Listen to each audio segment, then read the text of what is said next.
Opa! Fala crente, a paz do Senhor Jesus, maravilha, maravilha, estamos começando aqui, crente, no Brasil, no mundo, haha, que maravilha. Estamos começando o segundo episódio do programa Fundamentos da Fé, que é uma grade, né? É uma grade de dentro dos novos programas que estão dentro do podcast Ministérios. E é com muita alegria que nós estamos chegando com essa edição, com a segunda edição. Hoje nós vamos falar de um assunto, né? Um tema muito sério, necessário, um tema atual. Nós vamos falar um pouquinho sobre o pregador e a palavra, que é a excelência do sermão bíblico. Nunca tivemos tantos pregadores. E ao mesmo tempo nunca houve tanta confusão sobre o que é pregar de verdade, não é verdade? Será que pregar é emocionar? Será que pregar é ensinar? Será que pregar é gritar? Será que pregar é motivar? O pregador é um coach? E aí? Hoje nós vamos falar sobre o pregador e a palavra. E o melhor de tudo, eu não estou sozinho. Eu tenho um convidado de peso, né? Um convidado de peso, meu amigo presbítero Magno Alves, que é da Assembleia de Deus da Graça, Ministério Ibis, que é a nossa subcongregação lá de Terra Vermelha. Ele que é casado com a nossa irmã Stephanie Silva e hoje está aqui, né, nos prestigiando com a sua presença. Meu amigo, seja bem-vindo neste momento. Paz do Senhor a todos, para mim é uma alegria estar aqui juntamente com vocês nesse programa Fundamentos da Fé. Como foi citado, meu nome é Magno Alves, sou presbítero, pregador do Evangelho, estudante de teologia, casado com a Stephanie Silva. Quero também deixar aqui um abraço para o meu pastor Dermival, um homem de Deus, um homem a qual nós temos uma grande admiração. Quero também agradecer pela esta oportunidade, que Deus continue abençoando, meu amigo, tenho uma grande admiração Amém. por você. Deus abençoe a sua vida, seu ministério e toda a sua família. Amém, graças a Deus, maravilha. E para início, né, vamos começar então falando um pouquinho sobre este grande tema, né, que é a excelência do sermão bíblico, o pregador e a palavra. Nós vamos utilizar como base, né, vamos para a Bíblia, né, que a gente não pode deixar de lado a Bíblia Sagrada. 2 Timóteo, segunda carta do apóstolo Paulo a Timóteo, capítulo 4, a partir do versículo 1 diz o seguinte: Conjuro-te, pois, diante de Deus e do Senhor Jesus Cristo, que há de julgar os vivos e os mortos na sua vinda e no seu reino, que pregues a palavra, instes, ou seja, insistentes, a tempo e fora de tempo, redárguas, repreendas, exortes com toda longanimidade e doutrina, porque virá tempo em que não sofrerão a sã doutrina, mas tendo comichão nos ouvidos, amontoarão para si doutores conforme suas próprias concupiscências, e desviarão os ouvidos da verdade, voltando às fábulas. Mas tu, sede sóbrio em tudo, sofre as aflições e faze a obra de um evangelista, cumpre o teu ministério. É um texto lindo, né, irmãos? Um texto maravilhoso, né, da carta do apóstolo Paulo a Timóteo. É um texto que fala muito aos nossos corações. Na verdade, não somente a primeira, não somente a segunda, mas a primeira também. As duas cartas do apóstolo Paulo a Timóteo são cartas de ensinamento. Ele nos ensina de uma forma maravilhosa sobre como liderar, como ensinar, como corrigir, né, como estar na frente de uma obra, né, na qual Deus nos chamou. E agora, para início, né, para a abertura deste programa. Na sua visão, meu amigo Magno, o que define um sermão bíblico de verdade? O que define na sua visão? Um sermão bíblico de verdade, primeiramente a pessoa deve começar orando primeiramente. Porque nós vivemos um tempo onde faltam alguns pregadores a organização do tempo. E alguns pregadores acabam se submetendo à inteligência artificial. E isso torna um grande perigo. Então, um sermão, para ele ser construído de uma forma exata, a pessoa primeiramente precisa ter uma base dessa construção. Sim. E o que vem a ser essa base dessa construção? Charles Spurgeon, ele dizia bem assim, que o sermão, ele é a cabeça, o corpo E os pés têm que ter início, meio e fim. Exatamente. Então, antes da pessoa construir um sermão para levar para o público, primeiramente ela tem que seguir alguns padrões neste esboço, no caso individual. Exatamente. Com certeza. Varão, você começou a pregar desde quando? Você sabe quando foi a primeira vez, quando você começou a pregar? Eu tinha 22 anos. 22 anos. Tá com quantos anos agora? Tô com 32. 32, rapaz. Tá conservado, hein, Varão? Tá conservado. Porque eu com certeza daria uns 25, 27 anos mais ou menos, né? E Varão já é mais velho que eu, meu Deus do céu. Pois é, com 22, já tá 10 anos então pregando a palavra do Senhor Jesus. E é claro, né? Nesses 10 anos já tem alguma experiência para poder ministrar a palavra. Teve momentos já que você já teve momentos já que teve um pouquinho mais de dificuldade para poder preparar texto e tudo mais? Com certeza. É necessário o pregador em si, ele ter os recursos necessários. Às vezes, por exemplo, só uma Bíblia de estudo, às vezes não vai resolver a condição do pregador. Exatamente. É necessário o pregador que quer levar uma mensagem saudável para a igreja, ele investir em materiais, por exemplo, comentários bíblicos, dicionários bíblicos, enciclopédias, concordância. E, inclusive, tem muita gente que joga as revistas da Escola Bíblica Dominical fora. E aquilo são pérolas. Dali dá para tirar grandes mensagens para os irmãos aí que pregam a palavra de Deus. Um dia eu trouxe um estudo completo lá na minha igreja sobre oração, tirado de uma lição bíblica. Foi tirado de dentro de uma lição bíblica, né? Eu lembro muito bem dessa lição. Eu tinha dado a lição lá na igreja e os irmãos gostaram muito da aula. E aí logo depois eu fui lá e preparei um estudo mais completo, né? E aí depois acabou que, por causa de logística, né? Na época do meu casamento, acabei saindo daquela igreja e fui para uma outra igreja. Nessa nova igreja, eu trouxe o estudo sobre a oração e foi uma bênção, foi um estudo maravilhoso que foi tirado, inclusive, de uma revista de escola dominical, né? Então, irmãos, vocês aí que têm as suas revistas de escola dominical e joga fora, você que quer ser pregador, não joga fora não. Manda para o Diácono Isaac, manda para o Presbítero Magno, né? Se caso a gente não tenha, né? Então você pode mandar pra gente que a gente também gosta, viu? A gente gosta de estudar e lá tem muitas coisas boas para poder trazer a palavra do Senhor Jesus. Pregar é transmitir ideias ou transmitir a palavra de Deus? Responde para mim, meu amigo Magno. Todo discurso religioso, ele pode ser chamado de pregação?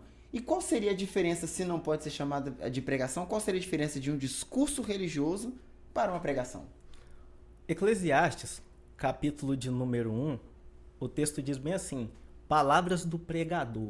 Salomão ali é visto como o pregador.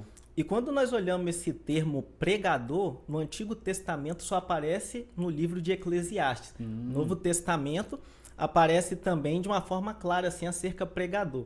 Só que o interessante desse termo pregador, já se encaixando na pergunta que você fez, no capítulo 12 de Eclesiastes, versículo 9, o texto diz bem assim, e quanto mais sábio foi o pregador, tanto mais sabedoria ao povo ensinou, e atentou, esquadrinhou e compôs muitos provérbios.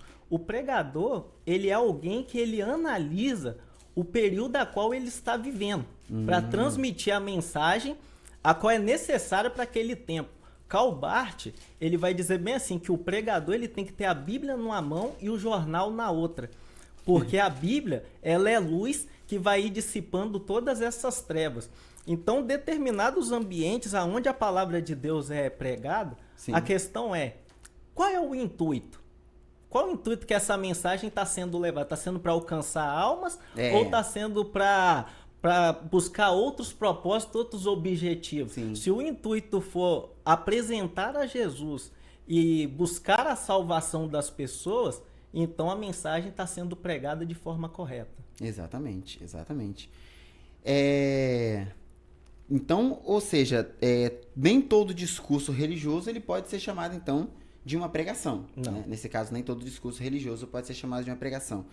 E qual seria, no caso, a diferença entre opinião pessoal e exposição bíblica? Porque, assim, como você mesmo disse, né? Na verdade, como o nosso irmão Calbart, né? Uhum. Ele disse, né? O pregador ele tem que estar com a Bíblia numa mão e o jornal na outra, né?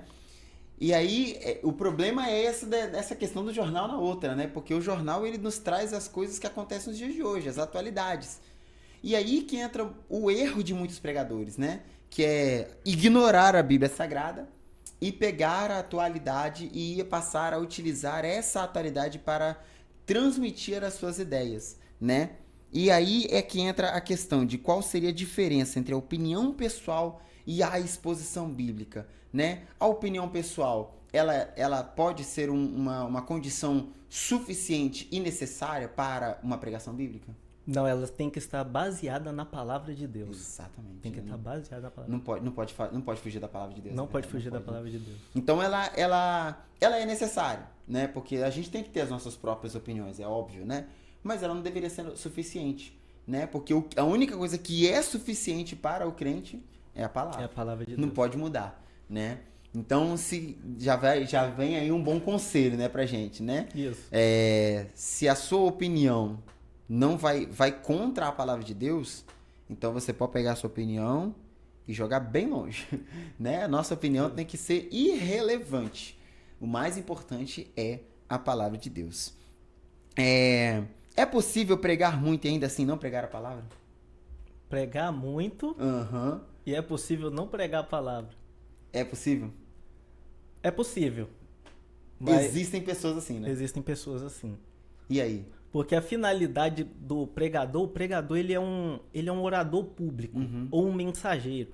Ele é alguém que ele vai analisar a mensagem que ele vai levar para as pessoas. E esta mensagem, a qual o pregador transmite, ela tem que ser uma mensagem cristocêntrica. Exatamente.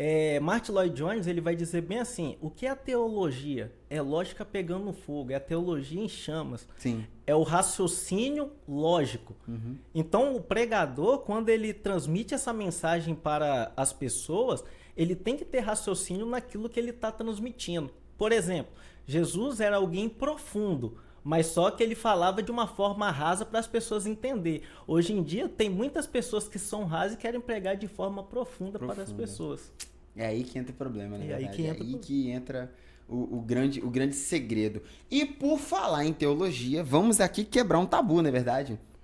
Vamos quebrar um tabu que, infelizmente, muitos acabam, né? Hoje em dia, graças a Deus, não, né? Hoje em dia, graças a Deus, a gente já tem deixando desestigmatizado muito esse tabu.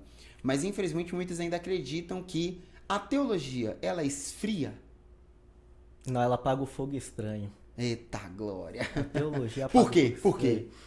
Porque a partir do momento que a pessoa ela não procura meditar na palavra de Deus, porque não é somente ler, é meditar. Então a pessoa está sujeito a falar heresias, cometer uma exegese, transmitir aquilo a qual pensa de uma forma e transmite de outra. Então é por isso que às vezes na vida do pregador é necessário esses materiais, esses recursos necessários. Não é vergonhoso um pregador chegar para alguém e pedir ajuda. Não estou entendendo esse texto. Sim. Esclarece a minha mente aqui para eu entender esse texto. Porque até mesmo o que ele aprender é o que ele vai transmitir para outras pessoas. Exatamente, exatamente. Então, a teologia, ela não esfria. Ela apaga o fogo estranho. Essa eu peguei, viu? Essa eu vou deixar gravado na tábua do meu coração. A teologia, ela não esfria. Ela apaga o fogo estranho. E por que isso, né? Infelizmente, nós temos visto muitos pregadores que como o próprio meu amigo Magno falou no início, né? Que tem se entrado na onda da inteligência artificial, né? Tem acabado indo para... Que não é não é algo ruim. A inteligência artificial, pelo contrário, ela ajuda muito a gente. O problema é que ela ser utilizada de forma errônea. O problema é ela ser utilizada de forma errada.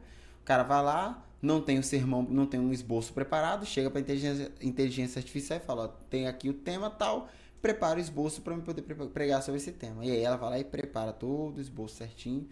E aí o pregador vai lá e prega sobre aquele esboço lá, né? Aí o que acontece? Não é que vira uma mensagem engessada. Não é que vira uma mensagem engessada. Porque cada ser humano tem um talento próprio, né? Então, Isso. por mais que não pareça, né? Ele pode muito bem pegar um esboço dentro de uma inteligência artificial e pregar e a igreja pensar que tudo foi tirado dele mesmo, né? Tudo ele mesmo que estudou, correu atrás e preparou lá o esboço lá, sem precisar de uma inteligência artificial. O problema não é isso. O problema é você tirar a sua dependência. Porque eu acho que o mais importante é o pregador ser dependente, né? Tem momentos na nossa vida que a gente tá dependente de Deus mesmo. Eu não sei se vocês... eu acho que eu nunca contei aqui, né? Eu nunca contei aqui. Teve um congresso na nossa igreja, congresso de mocidade, né? E os jovens lá da minha igreja me escolheram para poder pregar, né? Isso tem muitos anos. Os jovens lá da minha igreja me escolheram para poder ser o pregador da noite, né? Só que era o pregador do encerramento. Aí que entra. O problema de você ser um jovem que participa, uma pessoa que um pregador que participa daquela igreja, está presente nos eventos da igreja e é o pregador oficial do congresso, é que quebra. Por quê? Porque você ouve todas as mensagens anteriores. E foi quando eu preparei o esboço, estudei, tá lá o esboço preparadinho lá, preparei introdução, desenvolvimento, conclusão, tá lá, tudo pronto, Magno. Aí deu sexta-feira, pregador de sexta-feira vai lá e fala a introdução que eu ia falar. Aí eu falei, meu Deus do céu, já não tem mais introdução. Aí veio o pregador de sábado. O pregador de sábado veio, quebrou tudo, pau quebrou na igreja, foi uma bênção, um poder de Deus. Mas ele vai lá e fala o desenvolvimento da minha mensagem. Aí deu domingo de manhã estudo bíblico. E o pregador de domingo de manhã vai lá e fala a conclusão da minha mensagem. Falei, ué, Jesus, e agora? Eu tô sem mensagem. Porque eu fiquei meses estudando a mensagem, meses preparando a mensagem, né? A mensagem tá pronta. Mas aí o pregador de sexta falou minha introdução. O pregador de sábado falou meu desenvolvimento. O pregador de domingo terminou com a minha conclusão, de domingo de manhã. O que eu faço? Chegou domingo, terminou o estudo, fui lá pra casa da minha noiva até então, na época era minha noiva, né? Que agora é minha esposa, fui lá na casa dela, da minha sogra. Minha sogra tem um terraço, né? Fui lá em cima do terraço e eu passei a tarde inteira orando. Inteira. Fui lá orar. Falei, Jesus, eu não tenho mais assunto nenhum pra falar. O que eu vou falar, Jesus? Porque eu fui pra dependência de Deus. Deu de noite, consegui trazer a mensagem, né? Deus bradou lá no ambiente, Deus bradou naquela igreja, né? Foi uma mensagem totalmente diferente da mensagem que eu tinha preparado. Eu ainda lembro um pouquinho do que eu preguei, mas eu lembro que não foi nada do que eu tinha estudado, né? Não estou dizendo que eu sou contra esboço, eu sou a favor de dependência. Uma coisa é você ser contra esboço, outra coisa é você ser a favor de dependência, né? E aí, naquela dependência, eu fui lá e trouxe a mensagem no congresso. Foi uma mensagem maravilhosa. Os jovens gostaram da mensagem. Todos foram abençoados através da mensagem que Deus falou no nosso coração, né? E ali eu entendi que o mais importante para o pregador é ser dependente. Não é? A dependência é importante para o pregador? É essencial? É essencial. A dependência do pregador em Deus é o caminho para todas as áreas da vida. Quanto mais nós vamos exercendo a obra de Deus, temos o compromisso, Deus também ele vai iluminando a nossa mentalidade, o nosso comportamento, a nossa forma de agir. Sim. Só que algo também que eu analiso muito aí também é o seguinte, porque a organização ela se torna algo essencial na vida do pregador. Porque se o pregador ele não tem organização, ele começa até mesmo a fazer as coisas para Deus de mau jeito. Sim. Então é necessário tirar tempo para orar, para a leitura da palavra, ler livros, Sim. ser compromissado. Porque, por exemplo, às vezes, se você perguntar para uma igreja, vocês gostam de ouvir uma boa mensagem? Todo mundo vai dizer que sim. Lógico, todo mundo gosta. Só que ninguém sabe o que um pregador passa nos bastidores. As noites sem dormir. Aí, quando tem muitas vezes uma pessoa se divertindo no momento de lazer, o pregador tá lá estudando, pesquisando, quebrando a cabeça para levar uma mensagem à noite. Exatamente. Ninguém vê quando o pregador tá chorando, sim, quando o pregador precisa de uma oração. Então nós somos às vezes provados no ministério ao extremo. Com certeza. A gente vai para um Getsemane, né? A gente vai para um Getsemane para poder ser provados e espero que saiamos aprovados em nome de Jesus, amém? Então, antes da gente partir para o nosso próximo bloco, né? Nós temos que também fazer uma menção aos nossos patrocinadores, tá bom? Então, o programa Fundamentos da Fé, ele é patrocinado, né? Dentro do podcast Ministérios. Né? Então, hoje o nosso episódio conta com o apoio da Delícias da Ilha. Um abraço para os irmãos da Delícias da Ilha. Bolos, pães e salgados feitos com muito sabor e qualidade, direto de Vila Velha. Eles estão alocados na rua Orlando Carlos dos Santos, número 35, em Ilha das Flores, Vila Velha. O número do WhatsApp é 99 271 6298. Repetindo, 99 271 6298. O funcionamento da Delícias da Ilha é de segunda a sábado, das 8 às 18. E o Instagram deles é @deliciasdailhaofc. @deliciasdailhaofc. Delícias da Ilha, sabor que transforma qualquer momento. Amém? Então, este programa está sendo patrocinado pela Delícias da Ilha, em nome de Jesus. E não somente do Delícias da Ilha. Tem também o patrocínio da MD Autopeças. Esse eu conheço, viu? Eu quero trazer um abraço aqui para os nossos irmãos da MD Autopeças.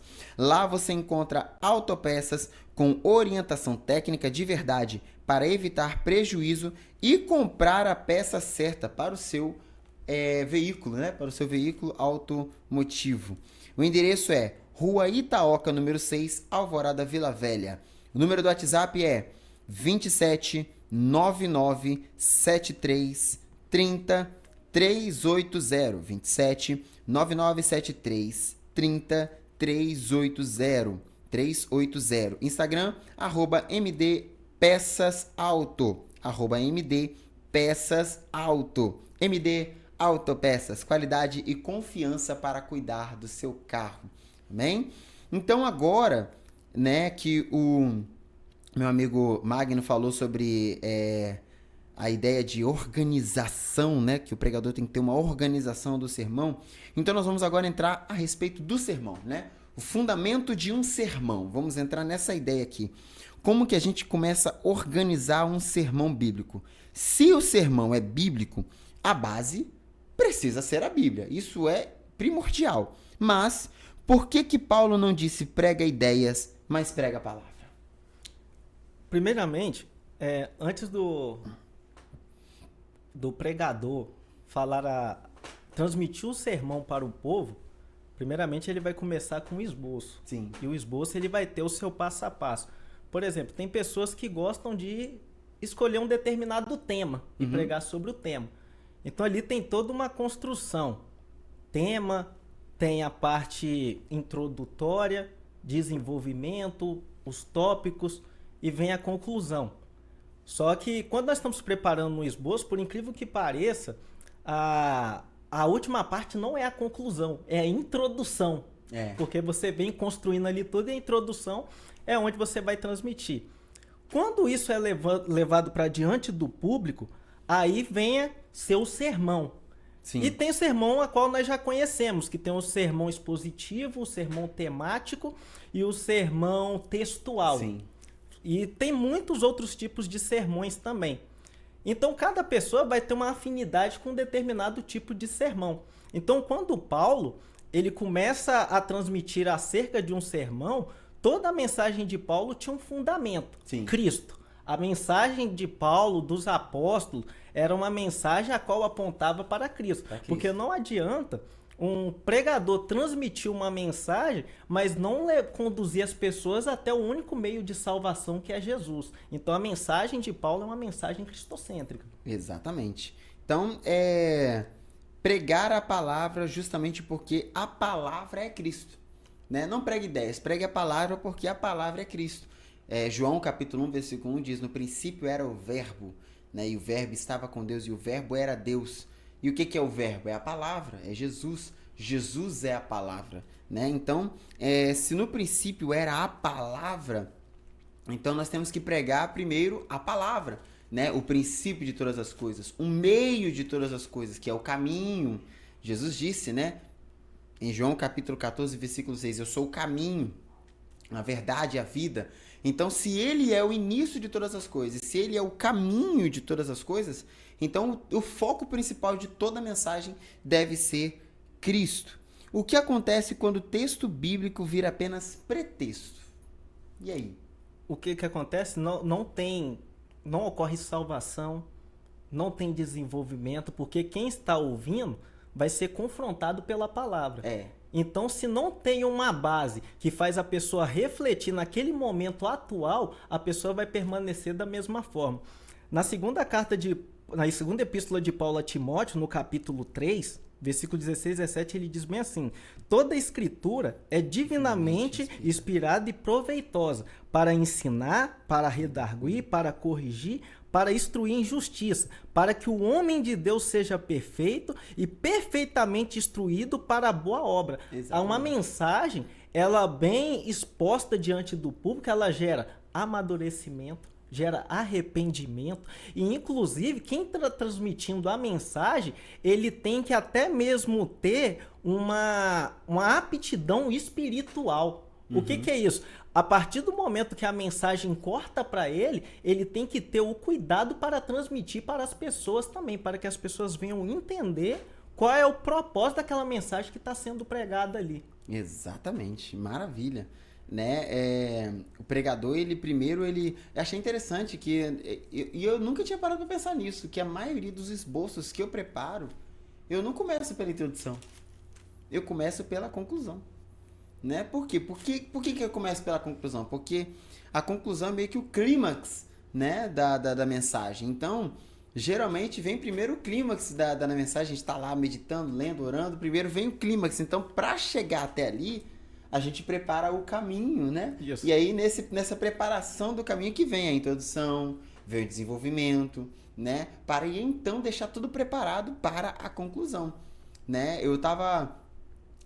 Foi exatamente isso que caiu minha ficha tanto para domingo passado, que foi quando a gente estava conversando aqui, né? Antes de começar as gravações, a respeito da mensagem que eu preguei no domingo passado lá na minha igreja, na nossa congregação da Adma Ilha, né? No culto de missões. Eu preguei a respeito da identidade. Qual é a sua identidade? Qual é a identidade do cristão? E o texto básico foi o texto de Gênesis. Foi quando Isaac tinha perguntado para Jacó: quem é você? Né? Na hora que Jacó foi roubar a bênção do seu irmão. Ele perguntou: quem é você? E aí Jacó vai lá e responde: eu sou Esaú, seu filho mais velho. Né? Jacó, ele não teve a ousadia, ele não teve a audácia. Na verdade, ele não teve ele não conseguiu falar quem ele era. Né? Ele não teve a coragem para dizer quem ele realmente era. O problema é que os anos vai se passando e ele trabalha para o seu sogro por 20 anos. Trabalha 7 anos por Raquel e Leia, no caso por Raquel, né? É enganado pelo seu sogro, você vê, ele enganou o irmão, enganou o pai, depois o sogro falou enganou ele, né? Ele é enganado pelo seu sogro, trabalha por mais 7 anos por Raquel e depois ele trabalha mais 6 anos pelo rebanho. Então, 20 anos depois, quando Jacó ele encerra todo o seu trabalho lá na casa de Labão, do seu sogro, ele volta. E nesse caminho de volta, ele passa por um local chamado Val de Jaboque. E ao lutar com aquele anjo a noite toda, com aquele homem, né? Para ele era um homem, né? A noite toda lá no Val de Jaboque, ele vai lá e pergunta... ele vai lá e fala: por favor, você me deixa sair, já deu a alva, já não... Você só sai daqui depois que você me abençoar. E aí é quando o homem pergunta para Jacó: quem é você? Qual é o seu nome? Olha a pergunta aí retornando de novo, né? A mesma pergunta. Eu imagino que Jacó voltou 20 anos atrás, né? Eu imagino que Jacó voltou 20 anos atrás da pergunta que o pai dele havia feito para ele: quem é você? Né? Qual é o seu nome? E aí, será que ali diante daquele anjo, Jacó ia falar: eu sou Esaú? Será que diante do anjo, Jacó ia dizer: eu sou o cabeludo, eu sou o peludo para poder ganhar a bênção? Porque até então, para enganar o pai da terra, ele conseguiu enganar o pai da terra para conseguir a bênção da terra. Mas e para conseguir a bênção do céu? Será que ele conseguia enganar o pai do céu? Né? Então, a gente percebe, e aí, quando isso caiu na minha mente, eu falei, meu Deus do céu, eu preciso pregar sobre isso. Mas e como é que eu preparo o sermão? E agora? Aí que entra a questão, né? A ideia a gente tem, entendeu? A gente tem preparado ali na mente. O problema é como que a gente vai transmitir isso para a igreja. A maior dificuldade de um pregador é essa, né? Eu acho que a maior dificuldade é essa. Bom, eu acredito, para mim né? Você transmitir para os seus ouvintes aquilo que já está concreto na sua mente, entendeu? E tipo, é algo simples na sua mente, mas há uma dificuldade muito grande para transmitir. E aí que entra aquela questão de erros comuns na pregação. Erros comuns na pregação. Vamos falar com sinceridade. Quais são os erros mais comuns hoje na pregação? E aí?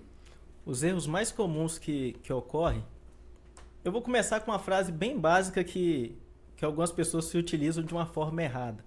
Ah, não precisa estudar a Bíblia que o Espírito Santo revela da hora. Ai. Esse daí é um dos piores erros e piores caminhos que muitos acabam entrando. E Deus, ele fala conosco de uma forma sensível. Às vezes, por exemplo, quando nós temos esse compromisso com Deus, nós podemos estar, exemplo, no nosso trabalho, na nossa casa, e de repente alguma situação ali ilumina a nossa mente numa mensagem. Sim. Aí, minha mente foi iluminada por uma mensagem.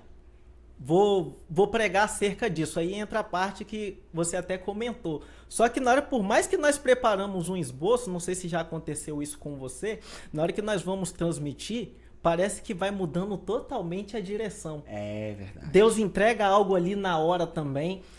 Mas acontece isso por quê? Porque a pessoa estudou, a pessoa buscou a dependência de Deus ali e Deus conhece a responsabilidade da pessoa, o compromisso, o foco da pessoa em levar a mensagem. Agora, quando as coisas é de forma desorganizada, aí é onde entram os erros. Exatamente. A pessoa começa a falar algo que muitas das vezes não está dentro da Bíblia, cita algo porque outro falou. É verdade.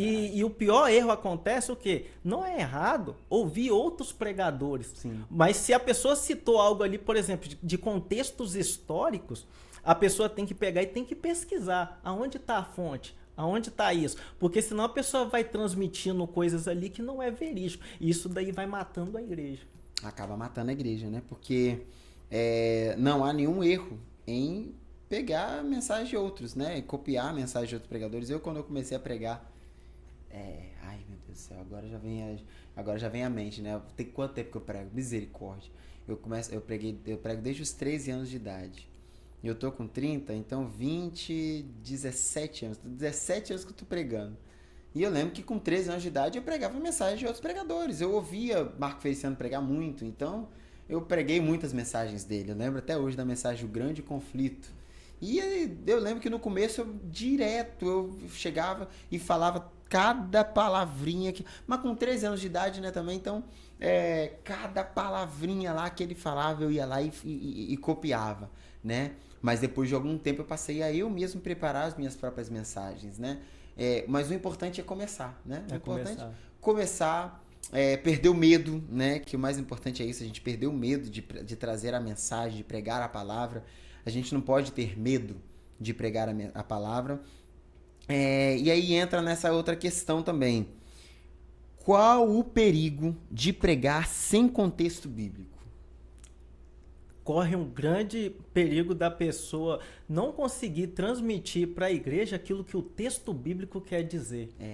Porque quando a pessoa ela não procura entender o que aquele texto está querendo dizer, porque, por exemplo, nós aprendemos que tem uma base. Quem é o autor, para quem escreveu, sim, aonde foi.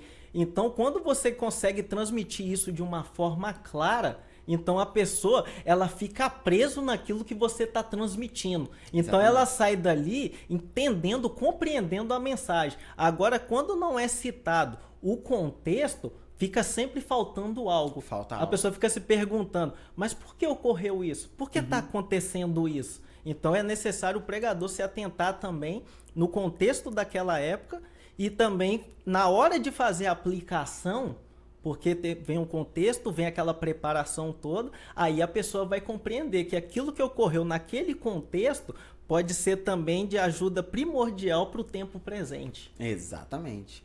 Né? E é um trabalho, viu? Vocês não imaginam o quão trabalhoso deve ser, o quão trabalhoso é você descobrir qual é assim, o autor ainda é um pouquinho mais fácil, né? Porque a gente já tem hoje em dia já temos já mais armas tecnológicas, né, para poder conseguir discernir melhor os autores de cada livro, né, de cada contexto, né, cada texto bíblico. E aí a gente consegue pegar o autor, mas qual é a motivação daquele texto, né? Para quem foi escrito, né? E entender essa contextualização é extremamente importante para que a gente acaba não pregando pretexto, né? Porque um texto sem contexto vira pretexto para heresia, né? Então, o mais importante é isso, é você não ignore o contexto, não ignore de jeito nenhum o contexto. Ah, mas a história é conhecida, mas mesmo assim, a história pode ser a travessia do Mar Vermelho. Uma travessia do Mar Vermelho. Todo mundo sabe a travessia do Mar Vermelho. Faz uma contextualização. Porque talvez alguém lá nunca ouviu falar da história do Mar Vermelho.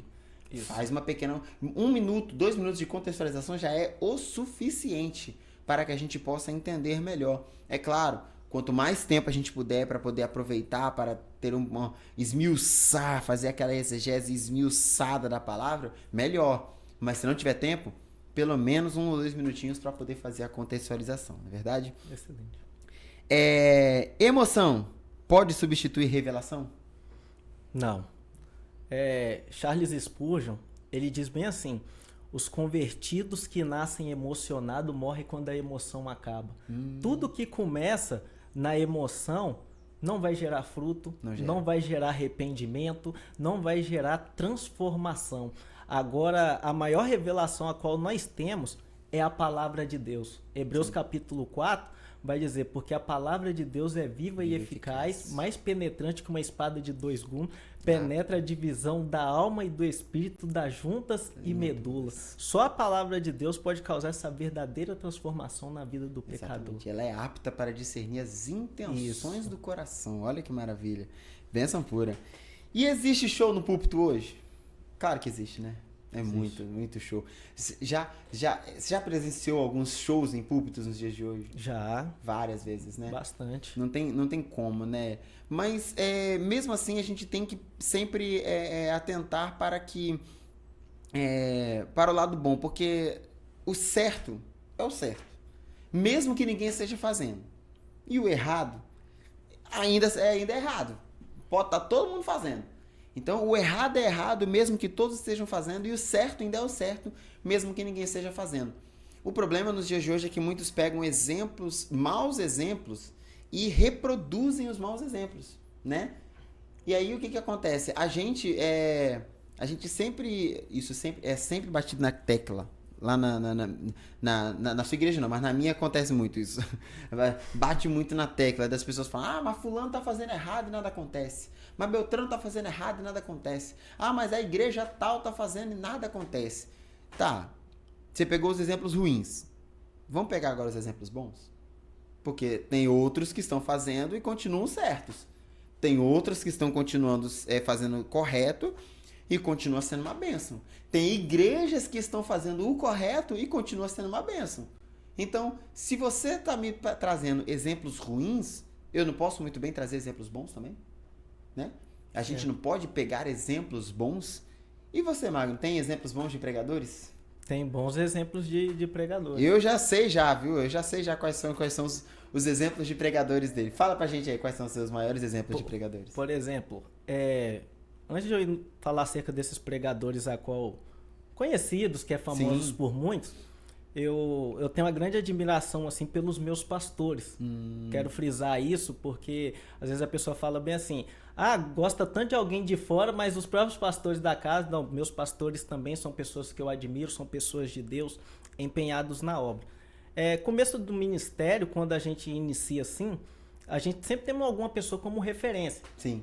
Uma das referências que eu tenho é pastor Marcos Feliciano, como você citou, pastor Eliseu Rodrigues, e o pastor Hernandes Dias Lopes. Sim. São pessoas que eu admiro muito, tenho uma grande assim, identificação com eles. Pastor Hernandes Dias Lopes e o pastor Eliseu, eu já tive a oportunidade de conhecê-los pessoalmente.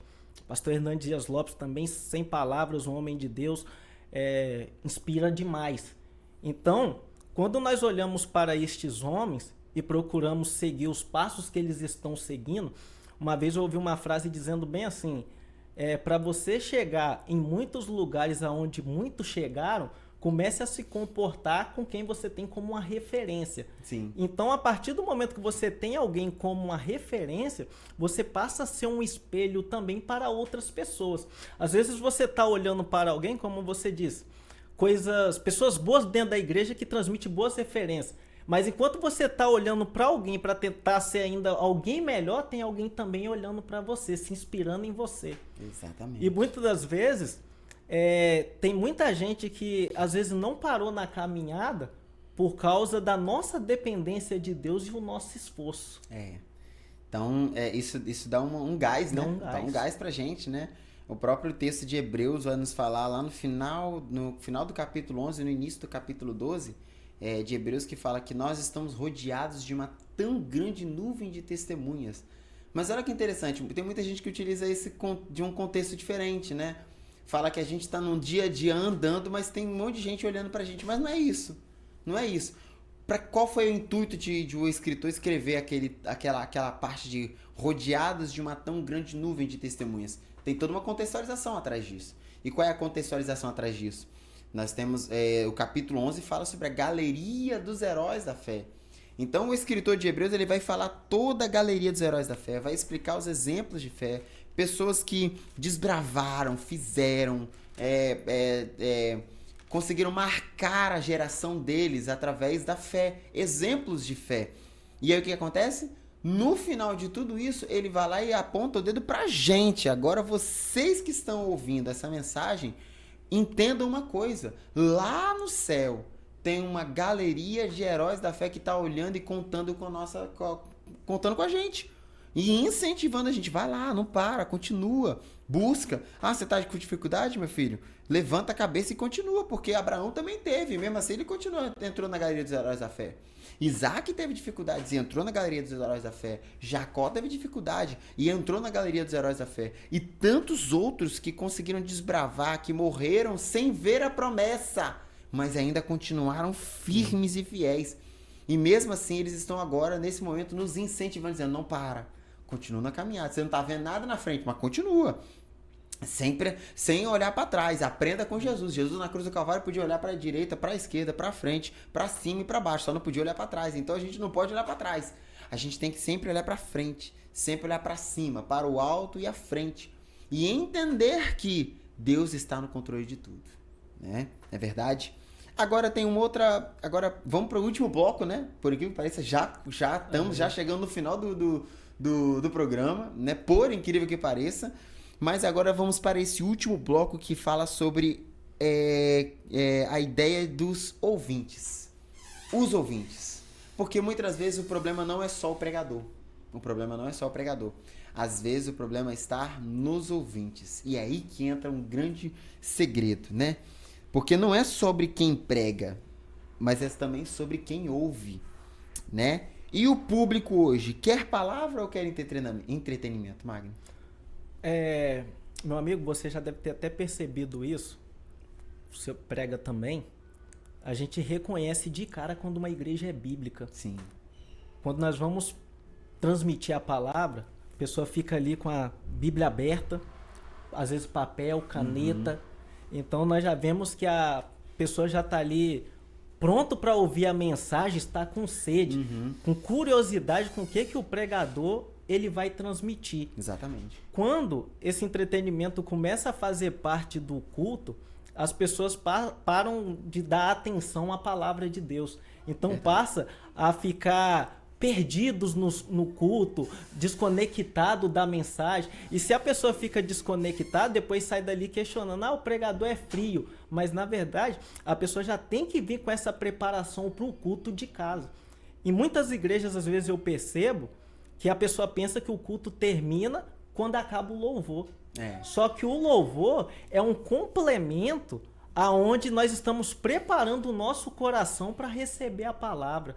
Então a palavra, quando ela vem depois, ela já está vindo para um coração que já recebeu ali muitos louvores, então já vem esse complemento diretamente aos corações. Exatamente. Mas a igreja hoje, ela está formando ouvintes maduros, né? Bom, pelo menos eu tenho percebido muito isso. Que hoje em dia, graças à tecnologia, graças à facilidade para o conhecimento, que graças a Deus hoje em dia nós temos uma facilidade muito grande. Quem não faz curso de teologia é porque não quer, entendeu? Porque hoje tem uma facilidade muito grande para você entender, para você conhecer mais a respeito da palavra de Deus. Só que tem um revés a questão disso, né? Nem tudo são flores, né? A igreja hoje em dia, por ter mais conhecimento, ela tem se tornado mais exigente, né? Então, a igreja hoje, ela está formando ouvintes mais maduros ou mais exigentes, na sua visão? Eu vejo que está formando ouvintes mais maduros, mas estão precisando, principalmente, colocar em prática aquilo que está ouvindo. Às vezes alguém vira e fala bem assim, nossa, a mensagem falou comigo, me tocou, mas não coloca em prática aquilo que ouviu. É aí que entra o problema, né? Então aí isso a pessoa continua permanecendo do mesmo jeito. Exatamente, é aí que está o problema. E por que mensagens profundas às vezes elas são rejeitadas, né? Porque muitas das vezes tem pessoas que ouvem a mensagem e a mensagem parece assim que tem vezes que eu ouço mensagens e se eu pudesse eu aceitava Jesus de novo, né? De tão poderosa, né? Tão poderosa que a mensagem é. Dá vontade de aceitar Jesus de novo ouvindo a mensagem. E aí o que acontece? Só que tem gente que prefere ouvir aquelas mensagens de jogar a cadeira pra cima, aquelas mensagens do grita-grita e tudo mais. Não que seja errado. Talvez, às vezes a mensagem tem fogo, né? E assim, por causa do fogo da mensagem, a gente vai voar, a gente vai glorificar, a gente vai ficar em pé, a gente vai sair correndo pra cima e pra baixo. Não quer dizer que a gente não goste do fuá. Eu gosto do fuá. Inclusive, eu sou pentecostal até o tutano, né? Até debaixo do iceberg eu pego fogo, entendeu? Mas, muitas das vezes, a mensagem é profunda, mas é rejeitada. E por que isso? Por que ocorre a rejeição? Geralmente, quando a pessoa realmente ela tem aquele amor pela palavra e tem aquela curiosidade, ela vai receber de bom grado quando o pregador ou o mensageiro traz algo profundo. Sim. Agora já tem pessoas que às vezes ela vai rejeitar, que ela vai achar muito difícil compreender aquilo que está sendo ali transmitido. Por exemplo, quando no começo do meu ministério, que eu ainda estava naquela fase de novo convertido, eu vi os pregadores pregando algo profundo e eu chegava em casa e eu falava bem assim com a minha mãe.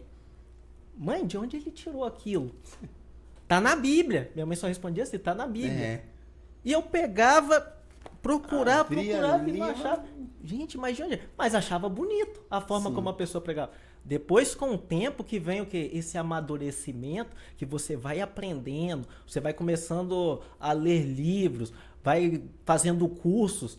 Então, a sua mente está aberta para receber aquilo que o pregador está transmitindo. É igual, por exemplo, se nós olharmos outra hora lá atrás, na fase de novo convertido, e olhar para o momento atual agora, nós maduros, conhecedores da palavra, nós iremos dizer, meu Deus, o que eu preguei lá atrás, pelo amor de Deus. Mas só que isso não nos fere, porque nós estávamos na fase o quê? De aprendizado, conhecendo. Normal errar. Exatamente. Até hoje em dia, corre o risco, não que se torne uma heresia, de cometer um erro num determinado momento. Mas não talvez um erro grave, mas algo que dá para consertar. Dá para consertar, com certeza. Teve uma vez que um adolescente veio para mim falar sobre a respeito de mortos, né? A diferença de cristãos mortos, né? E acho que ele falou alguma coisa a respeito disso e estava querendo falar que por mais morto que esteja, é possível a gente conseguir compartilhar para ele uma unção para que ele possa reacender e tudo mais. Aí eu olhei para ele assim, olha só.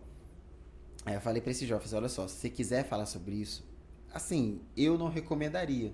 Não, mas por que, Isaac? Simples. Porque azeite não se empresta. Azeite não se empresta, entendeu? A gente pode orar para essa pessoa, profetizar o avivamento, assim como Ezequiel profetizou o avivamento para os mortos, né? Mas emprestar azeite não tem como, entendeu? Biblicamente isso é impossível, o azeite não se empresta. Então, mas eu achei muito interessante a sua colocação. Então, graças a Deus, nos dias de hoje, né? Que bom, né? Nos dias de hoje, nós temos muitos jovens curiosos, né?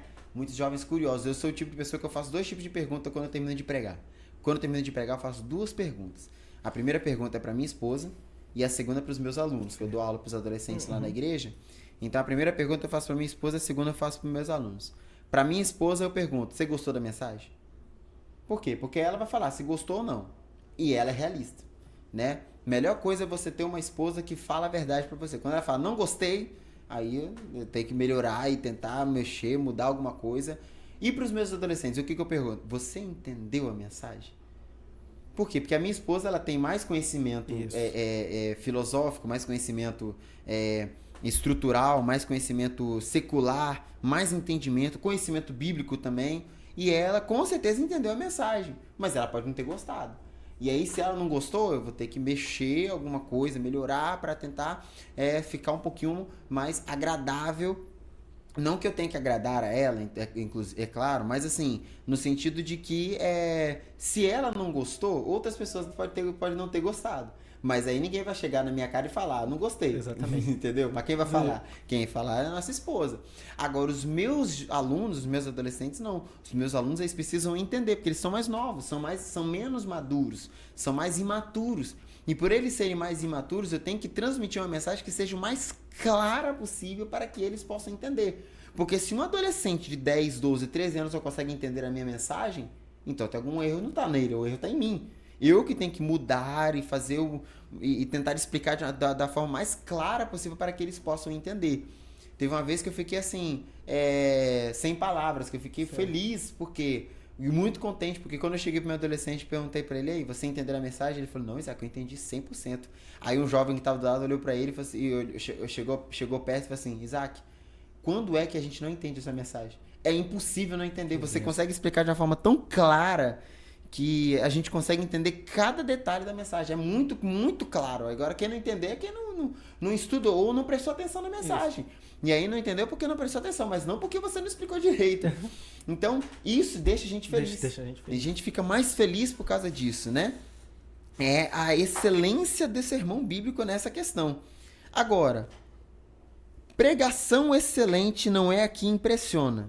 Ela é a que transforma. Você já teve experiências na sua vida de que você pregou a mensagem e existem pessoas que aceitaram Jesus e estão firmes até o dia de hoje, no momento da mensagem que você ministrou? Sim, já ocorreu. E uma coisa que eu quero enquadrar também nessa pergunta é que o homem e a mulher de Deus, principalmente, tem que ter uma estrutura. Sim. Emocional e principalmente espiritual. Por que eu falo ter essa estrutura? Já teve vezes de eu pregar e eu sair do culto com aquele sentimento assim, consegui entregar a mensagem da forma que eu queria. Mas já teve vezes de eu sair do culto arrasado. Sim. E eu chegar em casa, minha esposa virar para mim e falar comigo bem assim: "Olha, para mim hoje foi uma das melhores mensagens que você pregou." E não aconteceu isso poucas vezes, bastante vezes, de eu estar arrasado com alguma situação e a pessoa falar assim: "Gente, que mensagem." Isso nos mostra o quê? É Deus, às vezes, nos usando nas nossas fraquezas. As coisas não ocorrem conforme nós queremos. Né? A questão da dependência. Então, essa dependência de Deus, ou seja, ela, às vezes, ela age de uma forma que ela nos impressiona. Tem dia que a gente vamos estar mal e para as pessoas a gente pregou bem. Pregou bem. E assim sucessivamente. Não tem jeito, né? E no fim das contas, quem faz a obra é Deus, é o Espírito Santo. Quem faz a obra. Né? Que o próprio apóstolo Paulo disse, né? Que Paulo plantou, Apolo regou, mas quem dá o crescimento é Deus. Então, o nosso papel é transmitir a mensagem. Nosso papel como pregadores é transmitir a mensagem. Agora, Deus trabalhar no coração do receptor da mensagem já não é com a gente. Já não é o nosso papel. Nosso trabalho é fazer o máximo possível para que a mensagem seja o mais clara possível. E aí é que entra o trabalho do Espírito Santo para convencer o homem do pecado. Eu quero aqui mostrar para vocês um presente que eu ganhei, gente. Olha só que maravilha, que lindo. Ganhei o presente do meu amigo Magno, pastor presbítero Magno. Eu já estou te chamando de pastor de evangelista já. Ó. Integridade moral e espiritual. o legado do livro de Daniel para a igreja de hoje. Olha só, do pastor Elienay Cabral. Olha que maravilha. Ganhei de presente. Ai, que lindo, adorei. Tá bom? Adorei esse presente e vou levar para minha coleção para mim poder estudar mais e entender a respeito da história de Daniel, que é linda. É uma história maravilhosa, né? Os últimos capítulos eu não consigo entender muito bem, não, que eu sou estudante, né? O pregador é um eterno estudante, é um eterno aprendiz. Então eu vou sempre estudar um pouquinho, né? Os últimos capítulos eu peno um pouquinho para poder entender, porque escatologia não é muito minha área, né? Eu amo estudar, mas não é muito minha área, que eu domino um pouquinho mais, né? Porém, estudar nunca é demais e sempre vou conseguir entender. E com esse livro, com certeza, eu vou entender mais ainda, mais e mais. E com certeza, eu quero agradecer meu amigo Magno, né? Muito gratidão por você atender o nosso convite, né? Agradeço em nome da equipe do Fundamentos da Fé, em nome da equipe do Podcast Ministérios, né? Na pessoa do nosso amigo João Cardoso, que é o nosso líder do programa do Podcast Ministérios. Então, em nome de toda a equipe, eu quero te agradecer. Muito obrigado por você aceitar o nosso convite.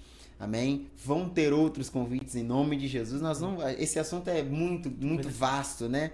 E a gente não consegue falar só em apenas 1 hora, não é verdade? Quero deixar aqui para você responder a última pergunta para a gente. Se você pudesse dar um conselho para pregadores e ouvintes hoje, qual seria? Leia sempre e não deixe de orar nunca. Seja sempre dependente de Deus e as demais coisas Deus vai acrescentando. Amém, amém. Graças a Deus.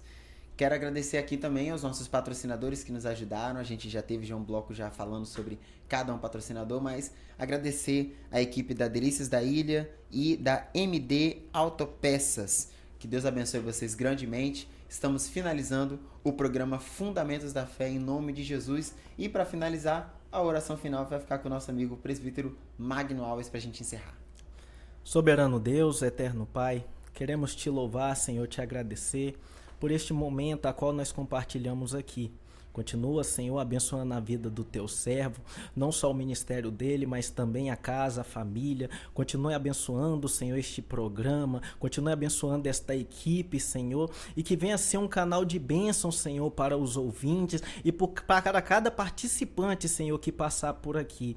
Pai, obrigado, Senhor, por tudo, em nome de Jesus. Amém. Amém. Deus abençoe.